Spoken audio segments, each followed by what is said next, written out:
Para sermos salvos, nós precisamos ser enxertados em Cristo. Mas o que significa ser enxertado?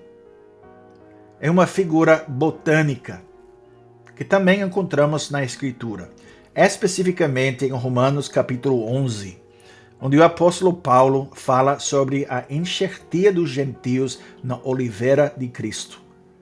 Romanos capítulo 11, versículos 17 e 18 dizem: Se, porém, alguns dos ramos foram quebrados, e tu, sendo oliveira brava, foste enxertado em meio deles, e te tornaste participante da raiz e da seiva da oliveira, não te glories contra os ramos. Porém, se te gloriares, sabe que não és tu que sustentas a raiz, mas a raiz a ti. E sabemos que quando Paulo usa esses termos de enxertia, ele está usando o ensino do mestre, do Senhor Jesus, como base do que ele diz. Porque nosso Senhor Jesus disse em João capítulo 15, Eu sou a videira verdadeira, e meu Pai é o agricultor. Todo ramo que estando em mim não der fruto, ele o corta. E todo o que dá fruto limpa, para que produza mais fruto ainda. Como não pode o ramo produzir fruto em si mesmo, se não permanecer na videira, assim nem vós o podeis dar, se não permanecerdes em mim. Eu sou a videira, vós os ramos. Quem permanece em mim, e eu nele, esse dá muito fruto, porque sem mim nada podeis fazer. Conforme uma definição que eu encontrei online, enxertia é um método utilizado por especialistas que trabalham com plantas e consiste na união de duas espécies diferentes. O processo acontece entre uma parte da planta denominada enxerto ou cavaleiro, que é inserida em outra parte da outra planta, outro indivíduo da mesma espécie. E essa planta é conhecida como porta-enxerto. O porta-enxerto é responsável por conduzir minerais pela planta, fornece a água, os nutrientes de que o enxerto precisa para sobreviver e para florescer. E esse relacionamento que nós temos com Cristo, quando cremos nele, é o mesmo tipo de relacionamento. Pergunta 20. Então, todos os homens foram salvos por Cristo, exatamente como por meio de Adão todos pereceram? Resposta: não. Só estão salvos os que pela verdadeira fé foram enxertados em Cristo e aceitaram todos os seus benefícios. Pergunta 28. O que é a verdadeira fé? Resposta: a verdadeira fé é a convicção com que aceito como verdade tudo aquilo que Deus nos revelou em sua palavra. É também a firme certeza de que Deus garantiu, não só aos outros, como também a mim, perdão dos pecados, justiça eterna e salvação por pura graça e somente pelos méritos de Cristo.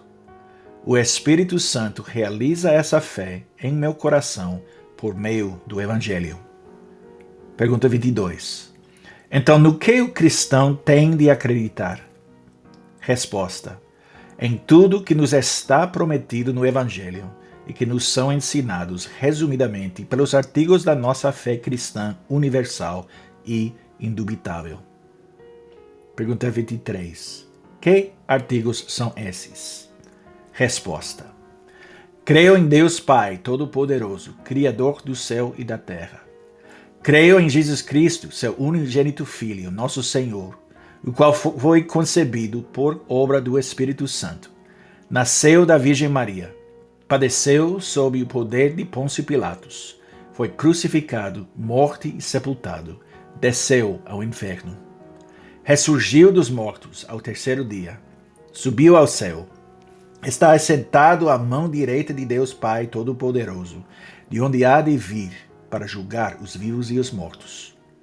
Creio no Espírito Santo, na Santa Igreja Universal, na comunhão dos santos, na remissão dos pecados, na ressurreição do corpo, na vida eterna. Nós somos os enxertos. Ele é o porta-enxerto. Isso significa que ele é a fonte de tudo de que precisamos. Por isso nós vemos todas as passagens no Novo Testamento que falam sobre quem somos especificamente em Cristo. Efésios capítulo 2, versículo 13. Mas agora, em Cristo Jesus, vós que antes estáveis longe, fostes aproximados pelo sangue de Cristo. Romanos capítulo 8, versículo 1. Agora, pois, já nenhuma condenação há para os que estão em Cristo Jesus. 2 Coríntios capítulo 5, versículo 17. E assim, se alguém está em Cristo, é nova criatura. As coisas antigas já passaram, eis que se fizeram novas. As bênçãos de estar em Cristo são, na verdade, incríveis. Não há condenação em Cristo. Somos novas criaturas em Cristo. E se Cristo está em nós, o corpo, na verdade, está morto por causa do pecado, mas o Espírito é vida por causa da justiça, como nós lemos em Romanos 8, versículo 10. Mas como funciona essa união com Cristo? Como nós podemos ser unidos com Ele, enxertados nele? O meio é fé. A verdadeira fé, que é primeiramente a convicção com que aceito como verdade tudo aquilo que Deus nos revelou em sua palavra. E também a firme certeza de que Deus garantiu não somente aos outros, como também a mim, perdão de pecados, justiça eterna e salvação por pura graça e somente pelos méritos de Cristo. Então a fé é primeiramente a firme convicção sobre a veracidade da palavra de Deus. Não há limite, não existe limite ao que precisamos acreditar da palavra. Não podemos rejeitar uma parte da palavra enquanto aceitamos uma outra parte. Não podemos dizer que não acreditamos na história revelada na Escritura ou em algumas doutrinas que não gostamos muito e ao mesmo tempo dizer que confiamos nas partes que falam sobre, por exemplo, o Evangelho. As Escrituras vêm para nós como um todo, um pacote completo. Mas a outra parte da fé, que nosso catecismo enfatiza, é o aspecto pessoal da fé. Alguém pode dizer que acredita no que a Bíblia diz, embora não acredite que isso tenha algo a ver com ele.